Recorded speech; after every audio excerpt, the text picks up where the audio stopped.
Hey everyone, I hope you're having a great day. Today, I want to talk about keeping a positive frame of mind and a positive perspective. And I want to address this age-old question people have. How do I stay in a good mindset? How do I stay in that zone? This is a question I get all the time from clients and from people out in the world.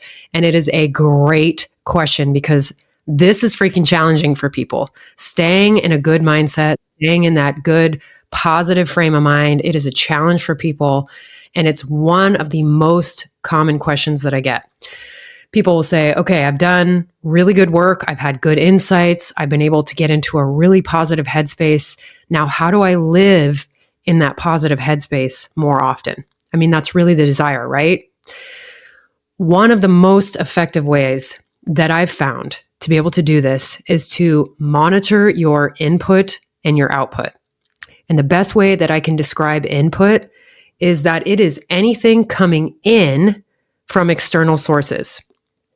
Any information, any conversations with your friends or your spouse or your mom or your happy hour group on a Thursday.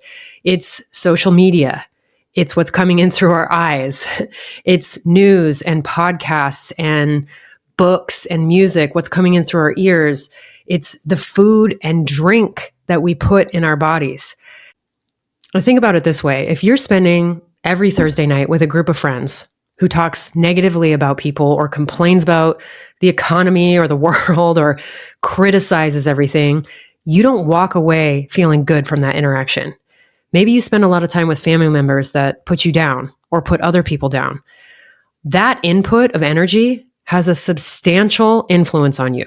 If you're watching scary TV all the time or violent TV all the time, if you're scrolling on social media for hours every night and reading all the things that are going wrong in the world, that has a substantial influence on your energy and your mindset.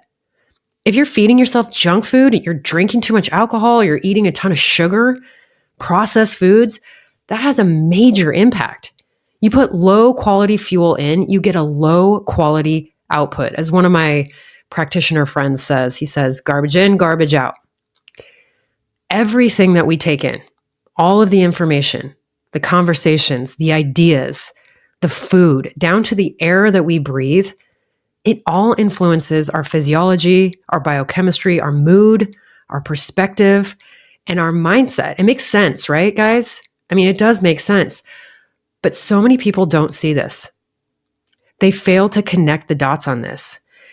And I just think that if you're not recognizing this and becoming aware of how you as a being, as an organism, are influenced by your environment, you're missing a huge piece of this human experience. It's actually really beautiful if you think about it. Now, here's why this matters. When you can monitor your input, it helps you be in choice about your output. And what do I mean by output?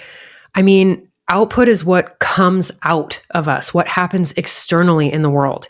It's our emotions, behaviors, our actions, it's our words, and just the daily habits that we do all the time.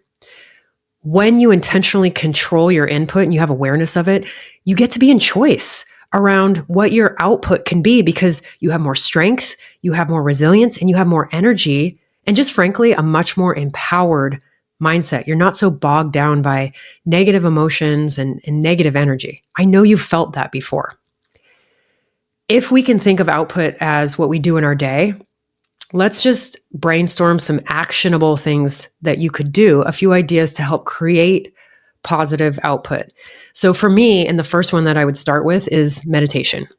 Getting into a practice of meditating. Meditation is so calming and regulating for the nervous system.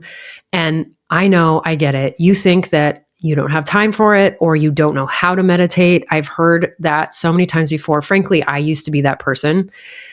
Don't let that be your roadblock. Honestly, don't let it be your roadblock because sitting with your eyes closed for 10 minutes on the floor and focusing on your breath is enough, especially in the beginning. And it will actually save you time in the end because you'll be more clear and much more productive on the other side. I've experienced this myself hundreds of times. You can trust me on this. The other positive output, travel. Travel creates this incredible sense of presence in us as a result of things being new. Like when we're away from our familiar environment, there is novelty, and novelty creates presence in us. It also happens to lead to a huge increase in dopamine, which is one of those feel-good neurochemicals in the brain. So that's a really positive thing. Lifting weights or exercising daily, this can immediately change your biochemistry as a result of just working muscles. It increases endorphins. It's so good for the brain, let alone the body. Finding hobbies. So doing something that you enjoy that gets you in a creative mode. Playing music, practicing a new sport, practicing a new language, getting out of your comfort zone.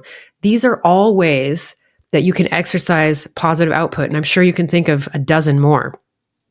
But if we go back to this original question, how do I stay in a good mindset more often? How do I live in that space more? There's a kind of underlying requirement to all of this talk about input and output. And that requirement is that it has to be a practice. I mean, above all, you just have to make this a practice, which means you have to put in the reps over and over again doing these things. You do. And you have to bring consistency to it. In the very first episode of the show, I talked about the two big things that really allow for powerful impact. And one of those things is consistency. You have to stay with it, guys. Keep building the habit and building your skill and your competence with something. It's not sexy. It's really not, but it's damn effective. Those small little efforts that are done consistently over time, they truly add up to this massive change. If I reflect, this practice of monitoring my input and then working on practicing positive output, it's been so helpful for me to live more, spend more time in a positive, empowered, peaceful mindset. And it very much helps me quiet the inner critics in my head because Lord knows I have them just like everyone else on this earth. It's a major practice for me every day. But when you put in the reps and you keep it consistent over time, you start to notice something. Oh, I'm spending a lot more time in that good headspace. I've been feeling good a lot more often. You start to notice that you don't really have that many bad days anymore.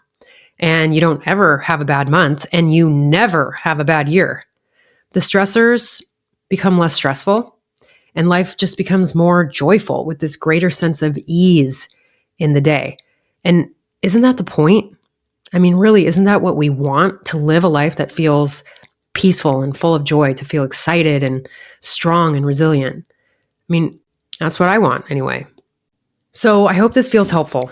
And it's something that you can start to think about and practice right away, monitoring that input and choosing positive output as a result. Have a great day and a great week, team. And as always, thank you for being ready to impact.